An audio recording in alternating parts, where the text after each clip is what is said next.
I recommend a few books per year. Some of those are targeted at a certain group of viewers because some books are mainly relevant for a specific audience. But occasionally, there's a book that everyone needs, at least everyone who watches my channel. And here's one of those books, The Critical Quran by Robert Spencer. How do I know that Robert Spencer's Critical Quran is a masterpiece? Two ways. First, it's by Robert Spencer. Robert only puts out extremely high-quality content, especially when it's a project like this. Second, true story, I put together a little test before I started reading. I decided that I would read the first chapter, Surat Al-Fatiha, but that before reading, I would make a mental list of the points that definitely needed to be included in the commentary. Robert's main focus for the past 2 decades has been on jihad, but there are a lot of important problems in the Quran that have nothing to do with jihad, so I wanted to know if Robert was going to cover them. Those of you who've had a lot of discussions or arguments with our Muslim friends over the years may know what the main problems with Surat Al-Fatiha are. I made a mental list of 4 things that were most important before I went to the chapter in the Critical Quran. Here's what I came up with before going to the text. 1.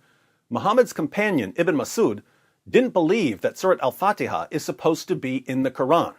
The Quran is supposed to be Allah speaking to man, not man speaking to Allah. But Surat Al-Fatiha is a prayer to Allah. So Ibn Masud concluded that this chapter shouldn't be in the Quran. This is a massive problem because Muhammad told his followers, if you want to learn the Quran, learn it from Ibn Masud. And Ibn Masud had a different Quran from the one Muslims have today. 2. Surat Al-Fatiha is a prayer. But normally in the Quran, when Allah is telling human beings to say something, he begins with the word say. He says, say this. But Surat Al-Fatiha doesn't begin with say this, which means that since the Quran is Allah's eternal speech, Allah has been reciting a prayer for all eternity. Why is this relevant? Well, Surat Al-Fatiha says, praise be to Allah, and guide us to the straight path.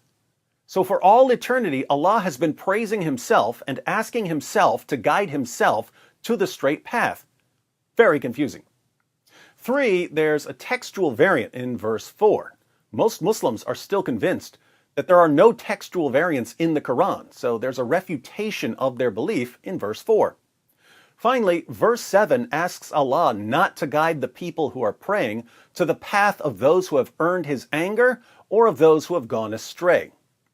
But those 2 phrases, those who have earned your anger and those who have gone astray, refer specifically to Jews and Christians.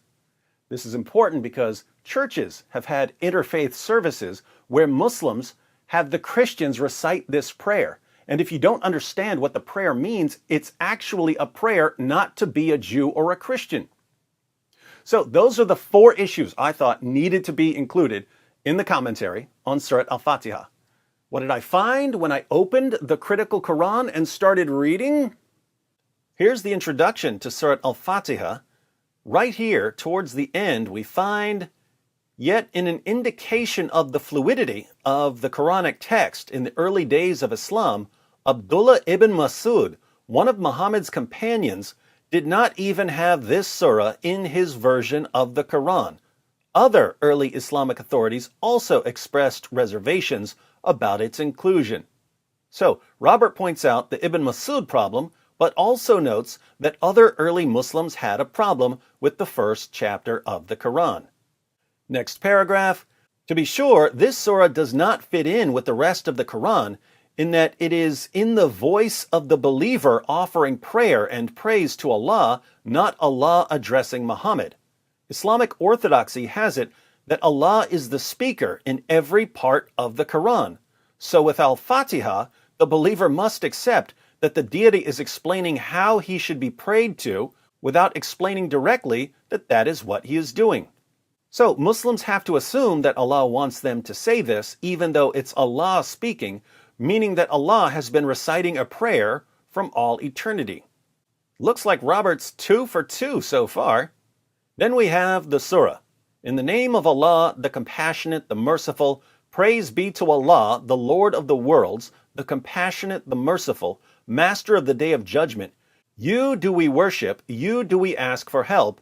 Guide us to the straight path, the path of those whom you have favored, not of those who have earned your anger, or of those who have gone astray. We go to the comments and we find more about the problem of Allah reciting this prayer. In Islamic theology, Allah is the speaker of every word of the Quran. Some have found it strange that Allah would say something like, "Praise be to Allah, the Lord of the worlds." But Islamic tradition holds that Allah revealed this prayer to Muhammad early in his career as a prophet, which began in the year 610 AD when he received his first revelation from Allah through the angel Gabriel, a revelation that is now contained in the Quran's 96th surah, so that the Muslims would know how to pray. So we've got the problem and the standard Muslim response to the problem. Then we have a note on verse 4. Instead of Master of the Day of Judgment, the Warsh Quran has King of the Day of Judgment. That's the textual variant I was looking for, but there are notes on other textual variants that I didn't know about. And then we have a lengthy note on verse 7 that begins, Islamic scholars have often identified those who have earned Allah's anger as the Jews and those who have gone astray as the Christians. And it goes through the Muslim sources and commentaries and proves that this verse is actually condemning Jews and Christians. So this Quran has everything I would be looking for and more.